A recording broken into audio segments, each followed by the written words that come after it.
एक बार एक गांव में एक साधु रहता था। वो सारा दिन राम नाम जपता रहता था और ढोलकी बजाकर कीर्तन करता रहता था। उसकी कुटिया के पास जिस व्यक्ति का घर था, वो उससे बहुत परेशान था।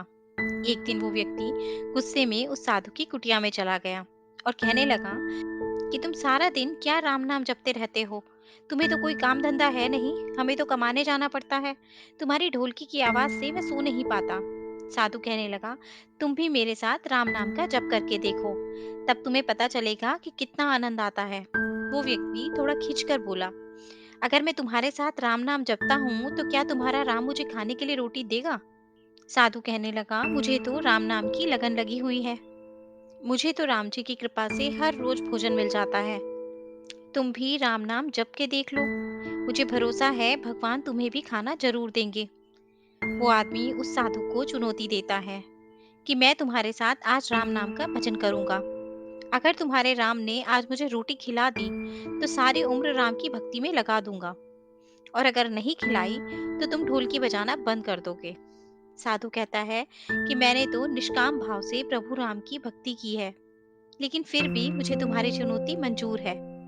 वो व्यक्ति साधु के साथ बैठकर राम नाम का जप करता रहा और मन में निश्चय करता है कि चाहे कुछ भी हो जाए, मैं आज भोजन नहीं करूंगा। देखता हूँ इसका राम मुझे कैसे भोजन कराता है। राम नाम का भजन करने के बाद वो सोचता है कि अगर अब मैं घर जाता हूँ तो मेरी माँ और बीवी मुझे खाने को कहेंगे और मुझे रोटी खानी पड़ सकती है। लेकिन मुझे तो साधु को चुनौती में हराना है, इसलिए वो घर जाने की बजाय गांव के पास के जंगल में चला जाता है। जंगल में एक पेड़ पर चढ़कर बैठ जाता है और सोचता है कि मैं सारा दिन इस पेड़ से उतरूंगा नहीं और अन्न का एक दाना भी नहीं खाऊंगा। इस तरह मैं साधु को हरा दूंगा और उसका ढोलकी बजाना बंद हो जाएगा। कुछ देर बाद उस जंगल में एक बंजारों की टोली गुजरती है।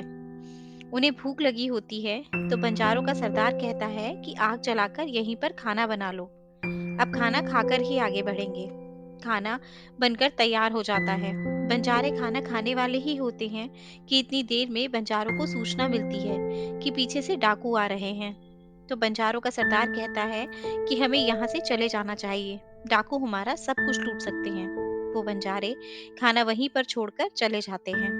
वो आदमी पेड़ पर चढ़ा हुआ सब कुछ देख रहा था कि कुछ समय बाद डाकू वहां पहुंच जाते हैं।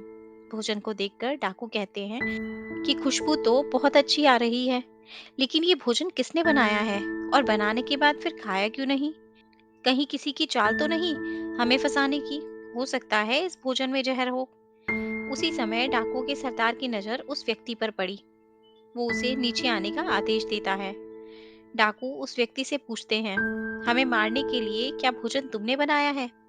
वो बेचारा मिन्नतें करता रहता है कि मैंने ये भोजन नहीं बनाया है, इसमें जहर नहीं है, ये भोजन बंजारों ने बनाया है। आपके आने की खबर सुनकर वो यहाँ से भाग गए।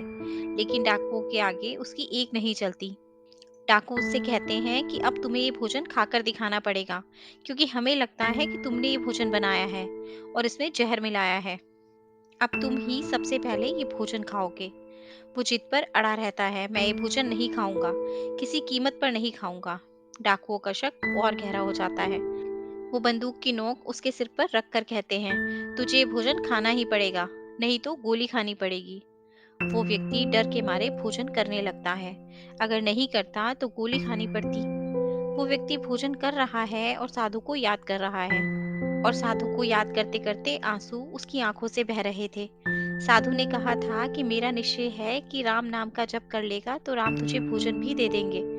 उसके भोजन करने के बाद डाकुओं ने उसे छोड़ दिया। अब उसे विश्वास हो गया कि बंजारों को और डाकुओं को राम जी ने ही भेजा है। वो सीधा साधु की कुटिया में चला गया और जाकर उनके चरणों में प्रणाम किया और उन्हें सारा वृतांत सुनाया।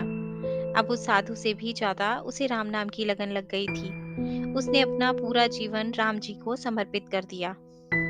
तो दोस्तों, आपको हमारी आज की कहानी कैसी लगी? आप हमें कमेंट करके जरूर बताएं। हमारे चैनल पर नए हैं तो हमारे चैनल को सब्सक्राइब करें, और ये वीडियो अच्छी लगी हो तो दोस्तों के साथ भी शेयर करें।